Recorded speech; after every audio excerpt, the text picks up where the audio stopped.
What's up, my people? First of all, Auntie Pelumi made it to Lagos, Nigeria, all the way from London. Also, 24 states in Nigeria are struggling to pay workers' salary. As the devil is a liar.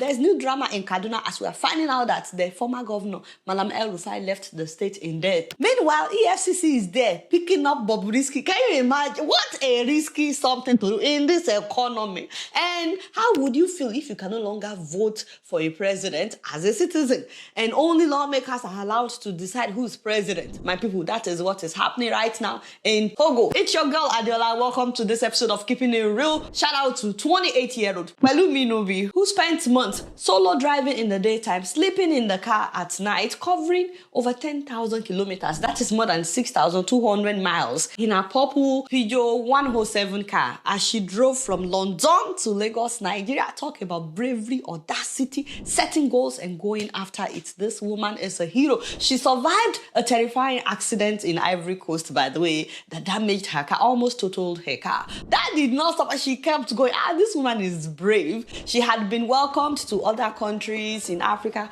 on her way to Nigeria, but the welcome that she received in Nigeria was fantabulous.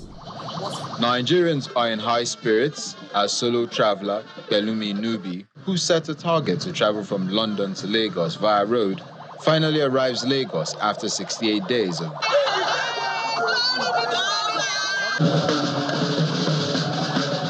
She seems determined to do this all over again.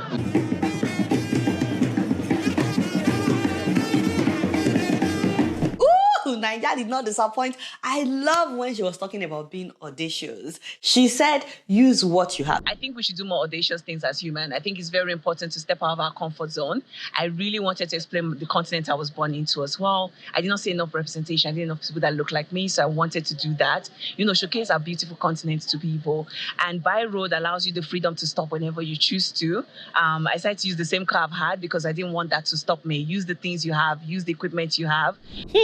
Thank you, my sister. Of course, she met the governor of Lagos, Governor Sanwo-Olu. Thank you so much, my father. They made her an ambassador of tourism and they gave her a brand new car. Remember that her car was almost totaled from the accident. Now she has a brand new car, courtesy of Lagos State, and they also gave her a house. Now, since her story started trending, some people have been asking online. They were like, also, does that mean we can get in our car and drive from Nigeria to London?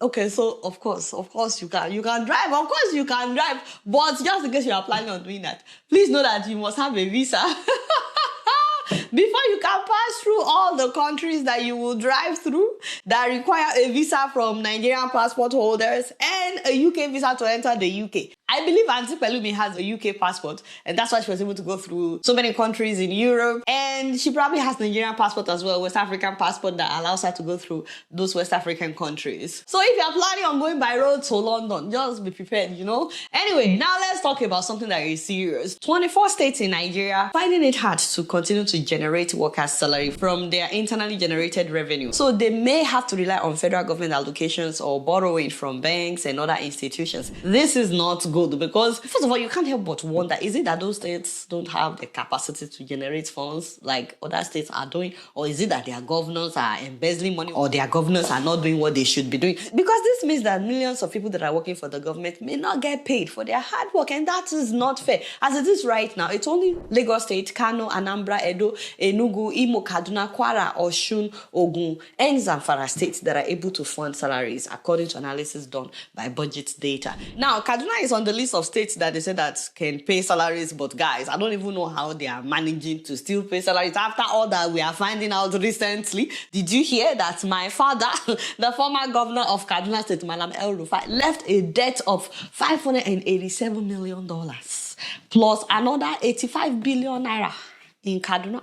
That is more than 800 billion naira, by the way. This means the man bankrupted the state that he's supposed to govern. How did we get here? What did he do with the money? We don't even know what he did with the money because he also left 115 contractual liabilities. Now, to add salt upon injury, his son, Madam El-Rufai's son, decided to attack the new governor for revealing that El-Rufai left debt. Can you imagine? Now, you would think that this is what the FCC will focus on. I mean, it's going to 2 weeks now, nobody has picked up my father, His Excellency, Malam El-Rufai, for questioning. Nobody has picked him up. But somehow, this same EFCC is busy picking up Bobrisky. In fact, they arraigned him in court within 24 hours. I said, EFCC, Bobrisky. It's like we have misplaced priority in this country. We also have selective justice. Since when is it the job of the EFCC to go after cross-dressers? Because we all know that they did not arrest Bobrisky for abusing the naira, spraying naira. Is he the only one spraying money at parties in Nigeria? We see wedding pictures all the time. People spraying money at their wedding. A lot of money on the ground. They don't arrest the bride and the groom. And where was the EFCC when Davido Whiskey were spraying money in club? Haba, selective justice. We also saw a man recently dragging a big bag of cash.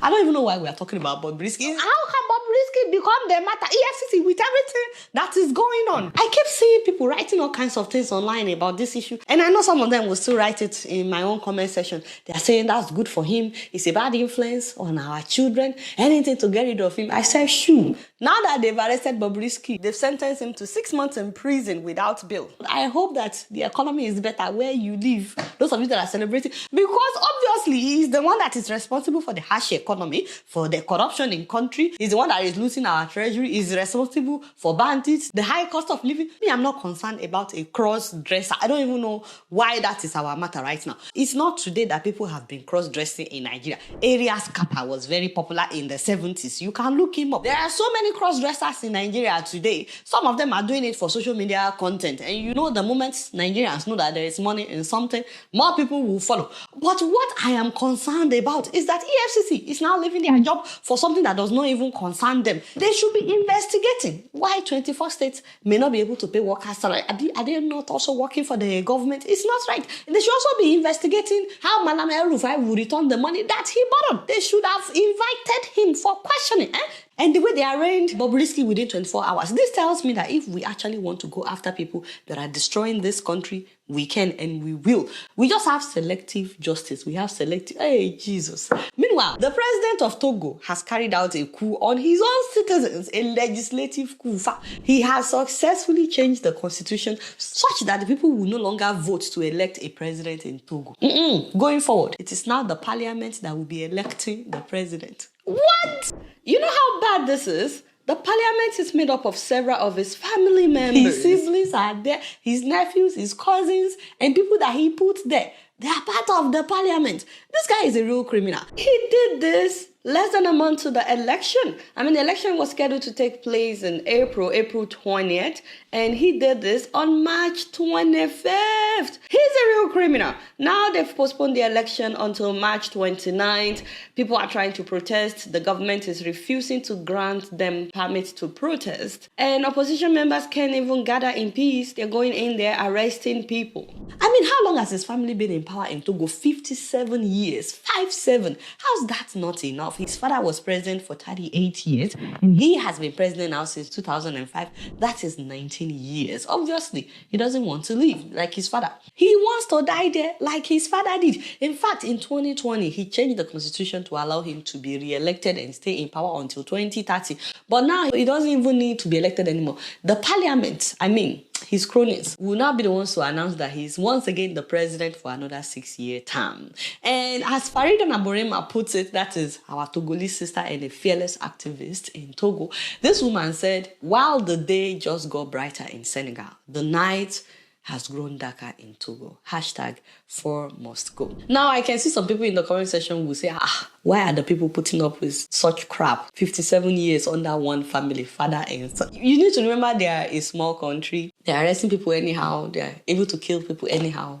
I don't know. What can the people of Togo do? That is what I want to know in the comment section now. Happy Eid to my Muslim followers. Please order groceries from Help Me Waka for them to deliver to the doorsteps of your loved ones in Nigeria and Ghana as they're celebrating the Eid festival. Don't forget to subscribe to my channel if you're yet to. Alright, y'all, it's Video and I'm keeping you right up in here. Don't forget to follow me on Facebook, Twitter, and Instagram, and of course TikTok. Until next time, I must see you all later.